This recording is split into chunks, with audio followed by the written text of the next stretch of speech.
Ak by si ma zastavil teraz na ulici a povedal mi: Denis, daj mi jednu radu na to, aby som si okamžite zvýšil dosah pri najbližšom príspevku, tak ja by som ti povedal, že si pozri toto video. Je to jedna rada, ktorú ti teraz ukážem. Mám tu otvorený svoj TikTok, tak až nebudeš chápať, čo tam všetko je. A tá sa volá, že A/B testing. To znamená, že testujeme nejakú verziu nejakou ďalšou. Preto sa to nazýva, že A/B, lebo máš jednu premenu, nikdy nie viac ako jednu premenu, lebo potom nevieš testovať, že čo bolo lepšie a čo bolo horšie. A testujú tak marketéri nejaké veci, nejaké variácie, kombinácie, alebo akokoľvek to nazveš, na to, aby sa dopracovali k tej víťaznej. Proste jedna s druhou, druhá s treťou a tak ďalej, aby si sa dopracoval nejakému víťazovi a toho víťaza zasa testuješ ďalej a tak.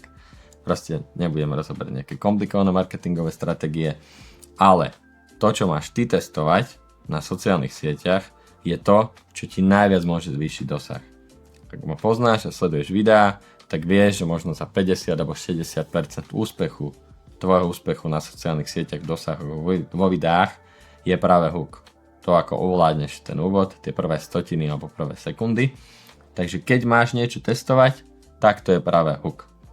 Preto A/B testing hooku, to čo si teraz ideme prejsť, je základ toho, prečo aj ja rastiem, alebo naši klienti, pretože sa nespoľahneme len na jednu kartu, alebo proste na jednu mincu, alebo na čokoľvek, ako to nazveme, to prirovnanie, ale vyskúšame si otestovať viacero druhov hookov. Ako na to ti teraz poviem, tak aby si mal oveľa väčšiu šancu získať lepší dosah. Takisto sme to testovali aj u klientov v reklamách, takže ak máš reklamy pustené, tak tiež na tom vieš zarobiť veľmi dobré peňažky, že v reklame si pustíš vlastne viacero verzií tých začiatkov a tá, čo ti najviac zarobí, tak tu necháš pustenú, ostatné teda stopneš. A ako to v praxi funguje? A/B testing hooku znamená, že si nahráš 3 začiatky, alebo 2, 3, koľko chceš, niekedy aj 4 ja testujem. A tie, ako si pozrieme tu, tak tie začiatky otestuješ a časom, tým, že ich otestuješ, zistíš, ktorý začiatok má najlepší dosah. Testujeme to na platforme TikTok. Prečo na platforme TikTok? Lebo je postavená na videách, ukazuje sa hlavne cudzím ľuďom. Väčšinou, keď otvoríš akékoľvek video na TikToku, tak práve 98% to vidia cudzí ľudia. Môžeme si otvoriť túto, zobraziť analýzy a ani nemusím vidieť a nie tam proste, že for you page 77, dobre. Toto mám pripnúť pri príspevok, tak to je ešte dosť málo, ale väčšinou tam mám 90% ľudí cudzích, ktorí to vidia. A to znamená, že ty nespamuješ ako na Instagram alebo Facebooku alebo akékoľvek inej platforme tým, že by si dával 3 rovnaké videá, pretože to by vyzeralo divne, že Denis, predstav si, že teraz idem zdieľať 3 rovnaké videá v jeden deň. By to bolo strašne odveci, asi by si myslel, že som divný. Práve preto to testujeme na TikToku. Takže vždy, keď predtým ako nahrám na Instagrame video, tak si otestujem 2 alebo 3 rovnaké, teda iné začiatky rovnakého videa na TikToku. Ako to testujem? Prídem na TikTok, mám teda 2-3 začiatky s inou vetou, dám to v tú istú minútu na ten TikTok a po pár hodinách vidím, že jedno má lepšie výsledky ako druhé video, alebo druhý začiatok teda. To, čo má lepšie výsledky, tak to pustím potom na Instagrame, alebo na Facebooku a na ďalších platformách. To, čo má výsledky horšie, tak to skriem. Prečo to skrývam? Je za tým jednoduchý dôvod. Tuto aj vidíš tie ikonky zamknutia, že to je skryté, pretože žiadna platforma nemá rada, keď s ňou nejako experimentuješ, testuješ. A keby sme stále mazali, TikTok by nám určite znížil dosahy. Takže preto to spravíme tak, že schovávame to neúspešné video, ten neúspešný hook. A ako to schovávame, to ti tiež teraz ukážem. Teda máme od začiatku, keď ideme, tak povieme si, že ideme hovoriť presne o hashtagoch. Tak si pripravíme nejaké super hooky na to, že hashtagy nefungujú. Napadne ma prvý hook, že hashtagy sú mŕtve. Druhý hook, vykašli sa na hashtagy, aj studentkovej sa dajú zastaralé. Tretí hook, ako získať lepší dosah na Instagrame. Nahrám tieto 3 vety, Potom idem hovoriť normálne celý scenár, úplne rovnaký, bla bla bla, sústreď sa na tieto 3 typy a tak ďalej, pre ďalšie typy ma daj sledovať. A potom prídem do CapCutu, DaVinci, Premiere, InShot, čokoľvek, nahrám tam presne tieto 3 začiatky, aj s tým scenárom a oddelím si ich tak, aby som mal teda 3 rôzne videá. Takže budem mať 3 videá s inými začiatkami, akurát to video je rovnaké. Následne spravím rovnaký text, ak si všimneš, tak všade je rovnaký text, prečo sa máš vykašľať na hashtagy, prečo sa máš vykašľať na hashtagy, všetko kopíruješ a prilepíš. Takže nebude tam iná premenná ako ten úvod videa. Takže rovnaký čas to zazdieľaš, rovnaký text, rovnaké hashtagy, všetko bude rovnaké, iba zmeníš tú prvú vetu, alebo ten úvod, ten hook. Potom, ak si to už zazdieľal, tak chvíľu počkáš. Ideálne máme otestované, že 5-6 hodín je minimum, lebo častokrát sa stáva, že keď to necháme 2-3, tak dajme tomu, že toto vyhráva a potom po tých 3 hodinách vyhrá druhá verzia, lebo ten TikTok to tak pomaly púšťa aj ten algoritmus, akože rýchlejšie ako Instagram a Facebook, čo je zase ďalšia výhoda, že nemusíš až tak dlho čakať, ale zmenia sa nám tie čísla častokrát aj po 3-4 hodinách, niekedy je po 5. Takže ideálne by som to nahral niekedy ráno napríklad, alebo deň predtým a na Instagram, Facebook ďalší deň, alebo to pustíme, neviem, na TikTok o 9, 10, tak to ja robím a na Instagrame to púšťam o 5, o 6. Takže keď si pozrieš moje videá, aj to ti dám teraz tip, tak deň predtým, ako sú na Instagrame, sú na TikToku a takto presne ich tu ja zdieľam. Potom, keď teda mám víťazný hook, vykašli sa na hashtagy aj Studenkovej sa zdajú zastaralé, tak prídem k tomu videu, ktoré je zlé, dám tu 3 bodky, takisto to funguje aj na mobile, dám nastavenia súkromia a tu dám, že iba ja. To znamená, že iba ty vidíš to video, nikto iný. Takže tým pádom ho schováš a potom to spravíš aj s tým druhým, keď máš 3 hooky a to, čo vyhralo, vykašli sa na hashtagy aj Studenkovej sa zdajú zastaralé, tak to potom následne zdieľaš na Instagram a keď si pozrieš môj Instagram, tak uvidíme tu, že toto video, keď vidíme aj na TikToku, že ho máme otestované, že tam mal 60 000, tak pravdepodobne by malo mať aj na Instagrame dobré videnia, predpokladáme, že si pozrieme, vykašli sa na hashtagy a 239 000, hej. A takto si vlastne aj ty môžeš do budúcna testovať, že čo bude virálne a čo nie. Ak chceš niečo predávať, dajme tomu, a nechceš to predávať často, tak nechceš si vystreliť tie zbrane. To znamená, že si takto vieš aj otestovať, že keď na TikToku to je virálne, tak môžeš to pustiť na Instagram, hej. Že má niečo 50 alebo 60 000 videní a potom to vieš pustiť na Instagrame aj s reklamou alebo tam dodáš nejakú výzvu k akcii. Ale tomu sa dostaneme, to už je taký akoby pokročilý level, preto som povedal, že nechceš si vystreliť tie zbrane, alebo by si nemal dávať veľa reklamy, takže tiež si povieš, že nechceš dať reklamu, ak nebude mať dobrý dosah, tak takto si zistíš dopredu, či bude mať dobrý dosah na Instagrame to video. Takže toto sa stane teda po 3, 4, 5 hodinách, že tie výsledky budeš mať úplne iné. Čo môžeš testovať je celkovo, ako som povedal, ten hook a netestuj nič iné, keď testuješ hooky, fakt text nechaj rovnaký, aj nechaj rovnaký čas delania, aj všetko ostatné, alebo ináč to nebude A/B testing, práve preto sa to nazýva A/B test, že testuješ iba jednu teda vec na tom videu. Čo ja ešte odporúčam robiť, a to robíme aj s klientami, že testujeme, aj keď si pozrieš, stále to aj vyzerá inak, sa to video aj správa tak, ako by nebolo rovnaké, pretože aj text je iný, takže niekedy môžeš testovať to, že povieš rovnaký hook a iný text, alebo samozrejme, keď hovoríš, že vykašli sa na hashtagy, tak dáš ten text, že vykašli sa na hashtagy, tu hovoríš, že hashtagy sú mŕtve, tak ten hook text, ten sprievodný text, čo máš v tom obale, tak ten sa tiež nazýva inak, takže tým sa tiež testuje. Môžeš samozrejme testovať aj to, že spravíš úplne rovnaký hook, akurát dáš len iný text. Tu ti aj ukážem, že ako to presne funguje, veľmi vtipne, keď sme s klientkou práve testovali tú pozornosť, že sme schválne dali zlý teda zlé akoby gramatický písmeno, zlý Y, jediná rídzo slovenská nátierka, jediná rídzo s mäkkými slovenská nátierka. Povedali sme si, že nemáme tam čo testovať, tak ideme otestovať aspoň ten text. A tu krásne vidíš, že ako ten A/B testing na TikToku funguje. Rídzo s Y malo 3500 videní a rídzo s gramatickou chybou s mäkkým I malo 14 000 videní. Takže presne tu sme videli po 3-4 hodinách, že toto presne môže dávať na Instagram a Facebook a bude virálna. Takže keď nemáš nejaký akoby audio hook otestovaný, takže nevieš čo testovať, že nič ťa nenapadá, tak vieš testovať práve text.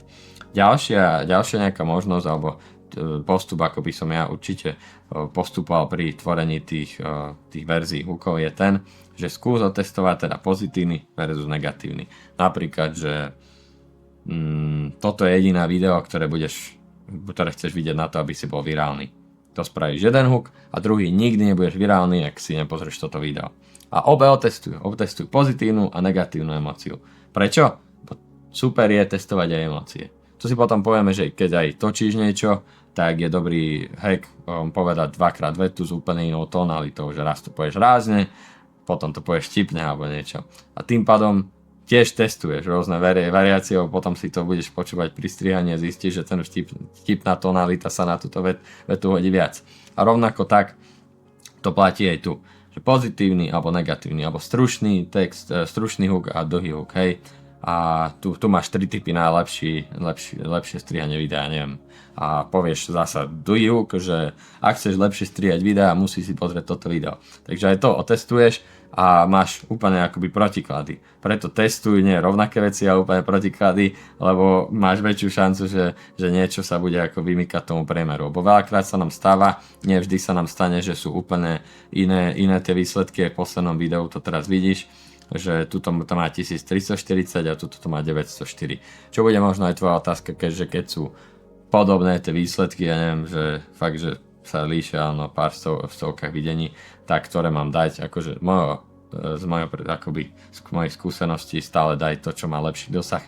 Ale keď má napríklad niečo oveľa viac komentárov alebo uložení, tak môžeš sa rozhodnúť aj preto, alebo ti to je viac sympatické. Takže takto to určite skúšaj, vidíš, že aj u mňa to funguje veľmi pekne, že všetko si tu testujem a na základe toho to potom až púšťam na Instagram. Aj tu napríklad vidíš, pustíme si toto video. Už nikdy nezdieľaj Reelska, teda pokiaľ nezapneš tieto 3 funkcie. Ich zapnutie je tak jednoduché, že to zvládne aj opica. Prvá má 1800 videní a toto malo 115 000. Používaš Instagram nesprávne, ak nemáš zapnuté tieto funkcie. Ich zapnutie je tak jednoduché, že to zvládne aj opica. Videl si, že len prvá veta sa zmenia, nič iné. Text, hashtagy, čas, pridanie, všetko ostalo rovnaké. Len som povedal, že používaš Instagram nesprávne, v druhom som povedal, že nezdieľaj Reelska. Vidíš, že aké to malo dobré dosahy a toto je fakt kľúčom tomu, aby si aj ty mal dobrý dosah. Takže určite testuj teda 2 alebo 3 hooky, testuj to na TikToku, zmeň len úvodnú vetu, alebo vizuál, alebo text, pridaj na TikTok tieto 2-3 varianty, počkaj aspoň teda 5-6 hodín, aj 8, aj celý deň pred pridaním videa na iné sociálne siete. Kľúčové je potom vyhodnotiť, že čo malo menší dosah, to skrieš a nemá za to. Taktiež keď chceš vedieť, aké hooky testovať, tak pozitívne, neutrálne, nech majú nejaký kontrast, nejaký protiklad s emóciou. A potom, čo sme ešte takú novinku skúšali, je odstrihnúť hook. To znamená, že bez hooku budeme dávať video a to otestujeme voči tým hookom. Teraz ti ukážem presne ako. Máme klienta, ktorý hovorí o stáčaní kilometrov a zistili sme, že tuto by to bolo ideálne, že napríklad hook číslo 1, že pri kúpe auta ťa možno oklamali, ak spravili túto vec. Hook číslo 2 je nenechaj sa pri kúpe auta oklamať. A potom sme si povedali, že či to nie je také, že zbytočne naťahujeme a môžeme prejsť po inte, tak sme spravili hook číslo 3, že odstranili sme tieto 2 hooky a dali sme, že na Slovensku je stáčanie kilometrov trestný čin. Takže sme sa dostali priamo k podstate veci a aj to je dobrý hook vlastne, že nedáš hook, lebo toto pokračovanie je sám o sebe hook. Povedali sme si, že dobre, ideme to otestovať. Takže tuto vidíš vlastne tie verzie, že nenechaj sa pri kúpe auta oklamať, malo 0 videní, dokonca pri kúpe auta ťa možno oklamali, malo 5300 videní a potom sme spravili vlastne toto, že ten tretí hook, že na Slovensku je stačenie kilometrov trestný čin a to malo 31 000 videní. Takže takto klient získal lepší dosah, ako by mohol bežne mať tým, že testujeme tie prvé vety. Takže na toto myslí, že skús ešte aj takúto verziu, že nenaťahuj ten hook. Dneska už tak tlačíme o tú pozornosť, ťaháme sa za silou mocou za tie prvé sekundy, že už to všade vidíme, všade to na nás vyskakuje. Niekedy tie hooky sú zbytočne dlhé, naťahujeme na to, aby sme chytili tú attention a potom tá pozornosť, teda attention tá spadne a presne preto môžeš hovoriť aj k veci, nenaťahovať to a vyskúšať aj takúto vec. Ďalej by som si ešte aj prešiel to, že ako som ja rozmýšľal, aby si to aj ty navnímal pri tvorení tých hookov, tým, že máš nejaké šablóny, tu aj dostaneš, práve pre teba chystáme, už niekoľko dní na to makáme, 100 šablón na hooky, alebo aspoň 50 dáme, ale nejakých 100 sme našli zo zahraničia, zo Slovenska, od všetkých tvorcov po svete sme hľadali a chceme vybrať takých 50 aspoň najlepších, možno menej, ale fakt, aby si mal dobre tie hooky, už to máme pripravených, tak aby si len tam vložil svoje slovo a mal fakt, že dobrý hook, takže čoskoro ťa to tu čaká, také PDF-ko, nech si to len copy-pastuješ a nech si to vlastne pozrieš a naučí sa tvoriť hooky. A ja som si takto otestoval práve tú tvorbu hookov, že som si pozeral ostatných, pozeral som si nejaké šablóny a podobne a preto si prejdem aj prvé video s tebou, aby si to navnímal. Prvé video som mal o Submagicu, o čom to je a ako to používať. Napadlo ma presne tvoriť ten hook, že dám tam nejaké power words alebo nejaké silné slová a to sú také, ktoré ti hneď chytia nejakú pozornosť a jedným z nich je aj tá revolúcia, že mňa to akože veľmi baví takéto slovo, že toto je revolúcia v úprave videí, o ktorej vám nik nepovie. Druhá je ten tajný napríklad, odhalenie, to je tiež to power word. Počul si už o tajnom triku, ako dodať texty do videa za pár sekúnd. Tretí bol taký ten painpointový, že na bolestivé body, atakovať na kľúčové slová, čo som ti tu vysvetlal predtým, že už vás nebaví tráviť na hodiny nad titulkami, ktoré nezaujímu. Predstav si, že by si vedel vytvoriť takéto kuriózne titulky za pár sekúnd. A potom, preto ja hovorím, že si treba písať scenár raz, a potom si ho druhý raz kontrolovať a tretí raz ešte odstupom času pred natáčaním si to pozrieť, bo ráno predtým, ako sme išli natáčať, som si to pozrel a hovorím si, že čo dať úplne, že kontroverzný hook. Až aký dám proste, že však to, čo je kontroverzné, asi to, že to zoberie editorom troška roboty, tak si hovorím, že videoeditory ma zabijú za tento nástroj, ktorý ti teraz odhalím. Asi počuješ, že to oveľa lepšie, ako tie hooky zvyšné, čo boli a presne tam majú aj tie power words, že zabijú, proste aj odhaliť, že fakt to bolo veľmi akoby chytalo pozornosť. Takže presne tento štvrtý hook aj vyhral a presne takto som mal na prvom videu hneď 100 000 videní na Instagrame tým, že som si to otestoval na TikToku a predtým som to ešte mazal, potom som zistil, že už to nie je dobre mazať, takže ti neviem ukázať tie zvyšné výsledky, ale boli to okolo 1000 a toto mal 32 000. Takže presne toto navnímaj, presne takýto ten proces som ti povedal aj to moje premýšľanie, aby si sa vedel na to naladiť a tvoriť hooky tak ako ja. Už ti viac aj neviem odostať, aj keď sa ti pokúsim, ale takto mám ja celý ten myšlenkový pochod a ty si teraz zapamätaj, ako to funguje krok po kroku. Ak nebudeš vedieť niečo, tak kľudne nám napíš do komentára alebo do chatu. Využívajte chat, chceme s vami komunikovať tým, že na Instagrame mi píše množstvo ľudí a už tam nekomunikujem, že vôbec tým, že si členom tohto patrónu, týchto majstrov, tým, že si ty majster, tak komunikuj so mnou, píš mi, atakuj ma so všetkým. My ti radi odpíšeme, keď nie ja, tak rýchlo poviem môjmu týmu, aby sme ti pomohli, keď máš niečím problém a podobne. A komentáre tiež využívajte, nech tam diskutujeme, ako vidíte, odpovedám tam veľmi rád, takže akúkoľvek problém alebo nejaký krok, keď neviete, ktorý je nejasný, tak sa spýtajte. Toto je určite fakt, že najlepšia cesta, ak chceš fakt, že dneska dobrý dosah, toto vyskúšaj pri ďalšej tvorbe scenárov, hookov a uvidíš, že zajtra ho budeš mať a potom mi napíš, kľudne mi to screenshotuj. Nepodceň túto vec, lebo fakt budeš rád, akože veľmi veľa klientov sa na to vykašľa aj našich, nechce sa im to robiť, nechce sa im to aj testovať, čupnú tam všetko naraz. Už sme mali klientov, ktorým sme natočili, napísali, vymysleli fakt, že dobré 3 hooky, a im sa to nechcelo len preto, že sa im nechce diať na TikTok. Takže sa na to vykašľali a potom mali fakt, že zlé videnia a zlý dosah. Hej. A tí, čo to využívajú, vedia predávať, vedia rásť, Takže využívaj fakt túto vec, hej, nebuď lenivý, myslím si, že väčšinou ti fakt, že málo kto dá, ak to aj v reklame toto využiješ, tak uvidíš, ak to bude super, rovnako tak vlastne tým, že ti to TikTok otestoval, tak aj do reklamy to môžeš dať ten víťazný hook a nemusíš míňať peniaze na to, aby si testoval rôzne hooky, lebo tento je víťazný, to znamená, že radi ho ľudia vidia, radi na to ľudia pozrú. Ak na to pozrú v organike, rovnako takto na to pozrú aj v reklame a nemusíš míňať peniaze na to, aby si to testoval, že ktorý ti reklama vyhodnotí.